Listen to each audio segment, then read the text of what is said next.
What's up, good people? Listen, it's your parent and family engagement liaison, Miss Turner, coming to you with yet another Trucker Connect. This month, if you did not know, is Bully Prevention Awareness. And throughout the whole entire month, Churchland, we will be giving you resources as well as connecting with community partners to take and strengthen our awareness as it pertains to bullying. This is something that, whether it directly affects your home and has directly affected you, is definitely something that we want to make sure that we're protecting our kids and our family from.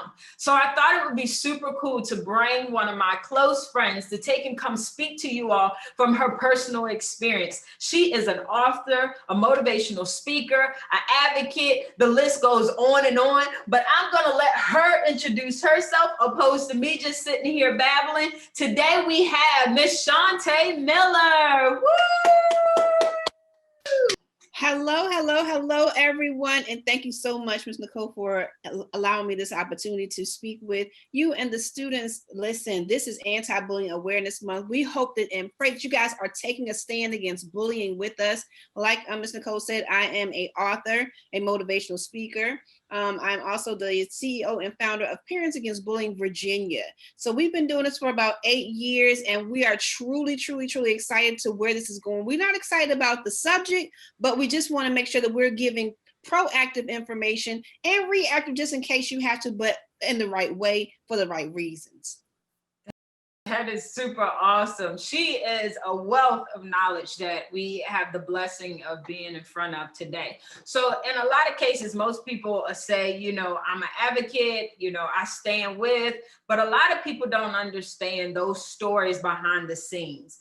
We all have a purpose, but ideally it takes something to occur that leads us to connecting to our purpose. So if you don't mind just sharing what caused you to just become this super advocate, writing these books, as well as taking and speaking across the Hampton Roads and just becoming internationally known, if you will, as it pertains to the subject matter of bullying. Yes, back in 2012, I'm a mother of 3, and I have 2 grandkids as well. But in 2012, one of my twin daughters was brutally attacked on the school bus, where she was attacked by her bully. It actually turned into an assault. But she was being bullied by this young lady, and this young lady attacked her and kicked her in the head for a total of 17 minutes on the school bus back in 2012. And at that time, we really didn't talk about bullying back in 2012 a lot at all. It may have been called something else, but there really wasn't a whole lot of talking about that. So once I was able to get my children, because she's a twin, like I said, once I was able to get them stable and I was able to sit and think for a moment, I just said to myself, I did not want another parent, a child, a grandmother, an aunt, a cousin, or even anybody in the community to feel left alone like we were at the time. So I wanted to make sure that I collected and gathered resources, researched things, and just made sure that I spread awareness to help someone else so they wouldn't feel alone like we did in that situation. So this was just something that was a test that we're now taking that pain and turning it into a purpose to making sure that we allow people to know just what to do if you see this going on, if you see some signs and things of that nature. So that's why I started Parents Against Bullying Virginia. And that's why I'm so hard at it, boots on the ground and ready to go and always willing to talk and share and support and be that voice for the voiceless. And those that have a small voice be a bigger voice. So that's why I'm doing what I'm doing.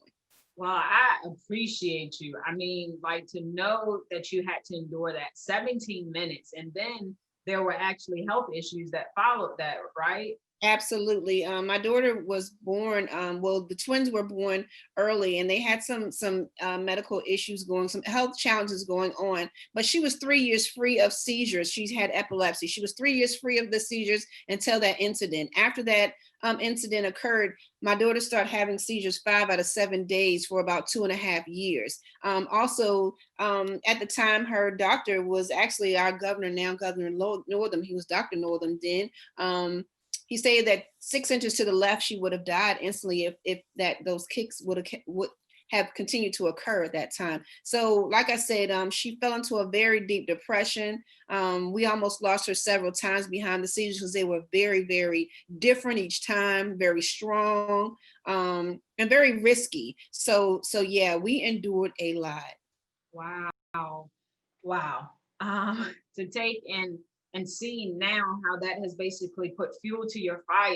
As you Absolutely. stated, you want to make sure that no other family has to feel that. One thing that we have to understand when it comes to bullying, this is not just a band-aid fix when we talk about let's not do bullying. Like, it's something that goes deeper. This is a Absolutely. social emotional attack. This is a physical attack in some cases. This deals with not just one part of a person, but the entire person. And not just that one person, but the family is affected as well, because I'm pretty sure you had to take time off from work, you had to take in, life just changed, right? Listen, I had a salon at the time. I was a salon owner for 10 years, and I had to run out. If it's 5 out of 7 days, you know, a hairstylist, hey, we're in the salon at least 6 of those 7 days Right. a week, and sometimes more. But I had to leave several times to leave my clients or tell them that I had to reschedule or what have you, because I would get a phone call to state that my child was having a seizure at the school.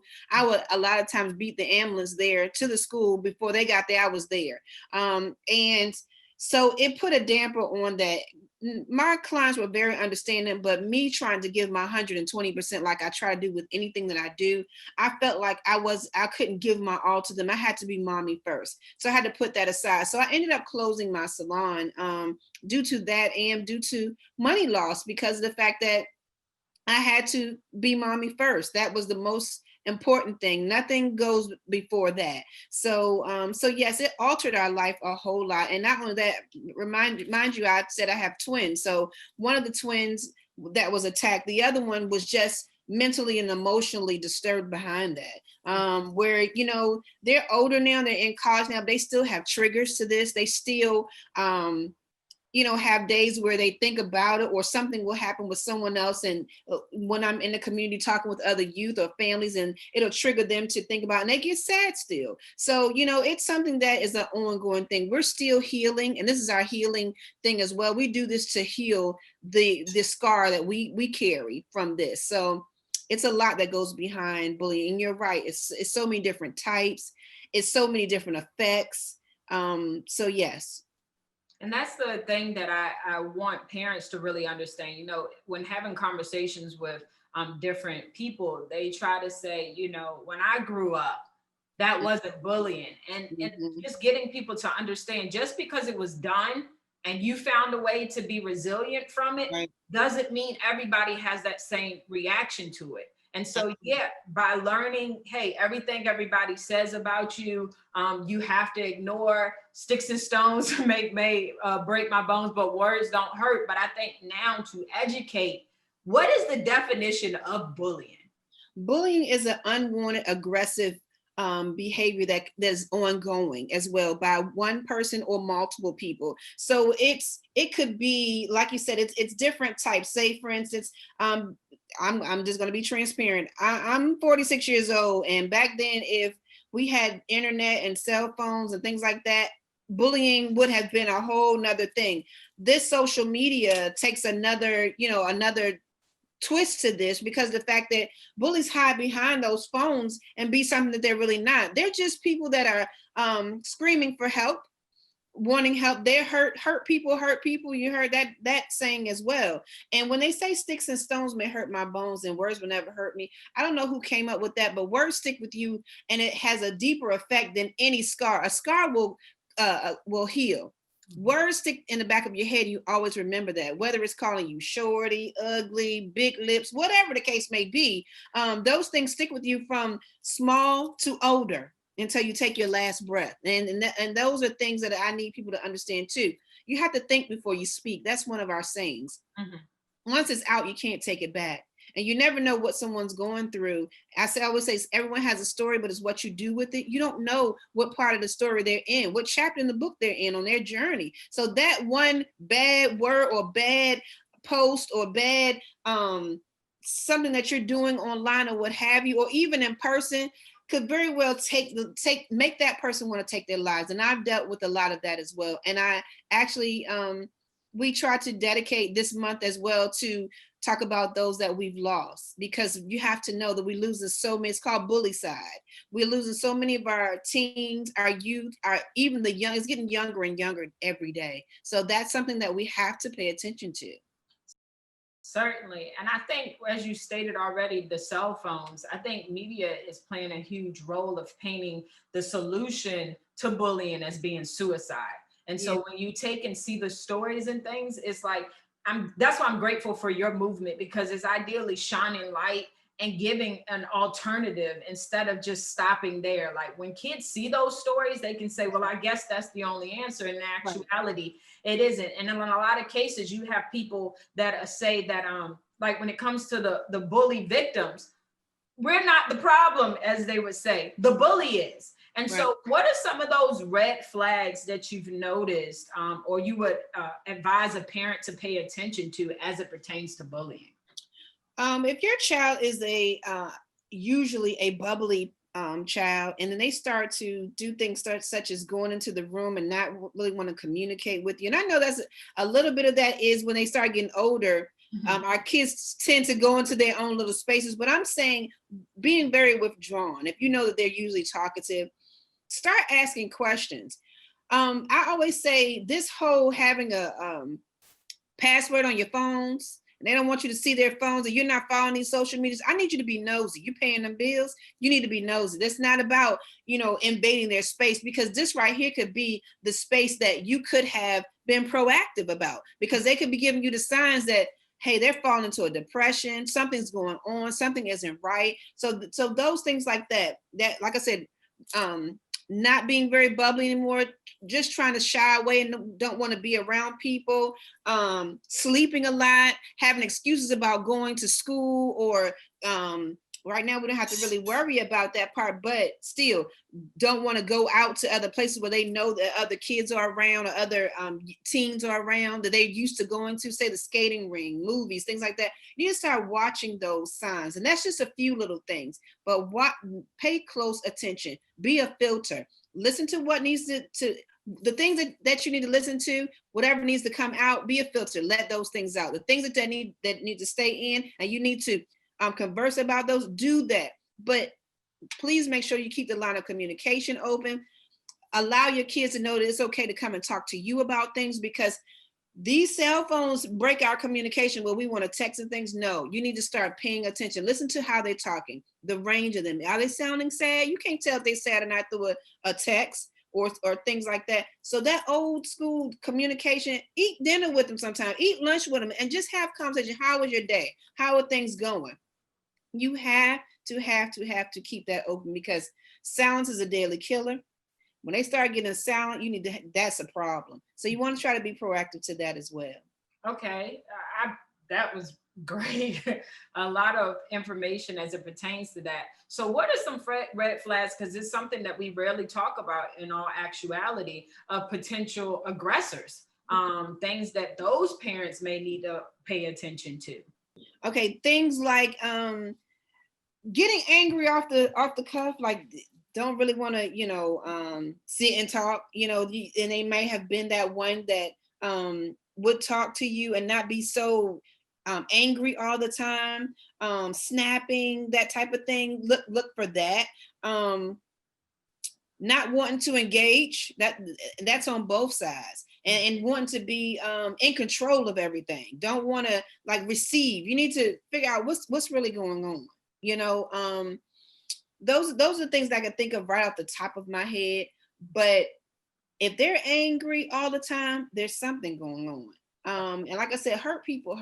So it's nothing wrong with getting some help, meaning going and talking to somebody. It's nothing wrong with the therapist. It's nothing wrong with that at all, because of the fact that there may be some things that they need to talk about, or that you need to talk about as a parent, to just see how can you help your child, that or with your child, and they don't want to talk to you about it. It may take another person that they don't know and that they trust as well, to be able to tell them some of the things that's going on that's making them angry and making them want to lash out. But also, like I said, 9 times out of 10, things that have happened to them and people have been aggressive to them or have bullied them, they in turn want to make somebody else feel that hurt.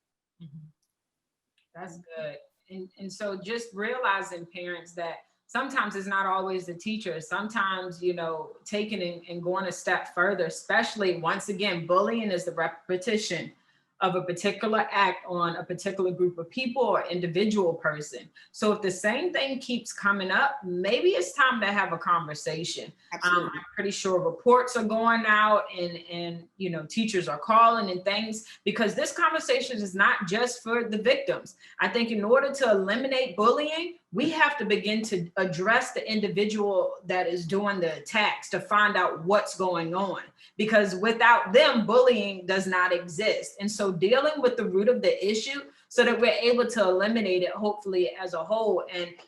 And so you have been, you know, on the news with your story, you have been in schools and things of that nature. So for that parent that may be watching this, what are some resources that they may not even be aware of that's available to them?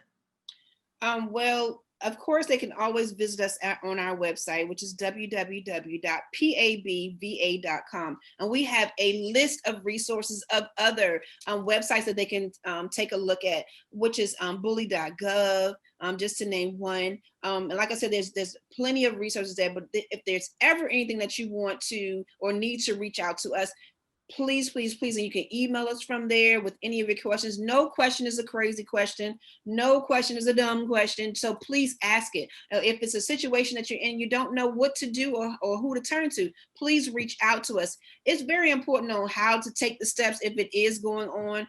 You have to know who to contact, what your rights are, things of that nature. So a lot of those things can be found on our website and other resources that are listed on our website.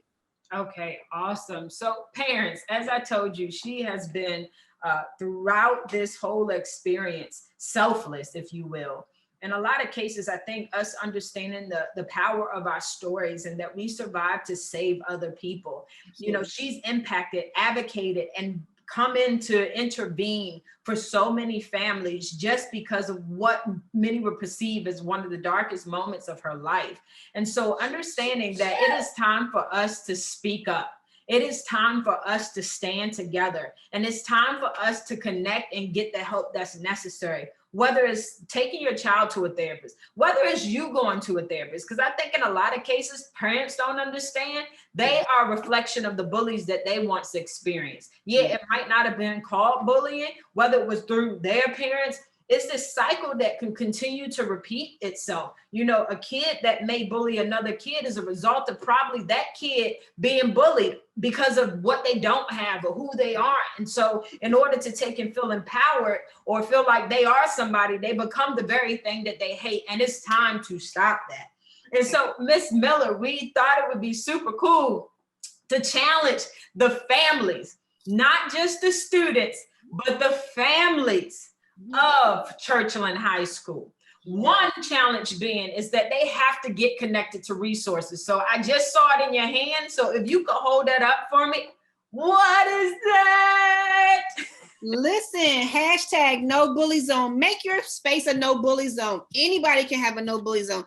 Parents Against Bullying definitely stands behind the no bully zone motto. So we want you to take a selfie. Take a selfie and hashtag us, no bully zone. Raise your hand and take a stand.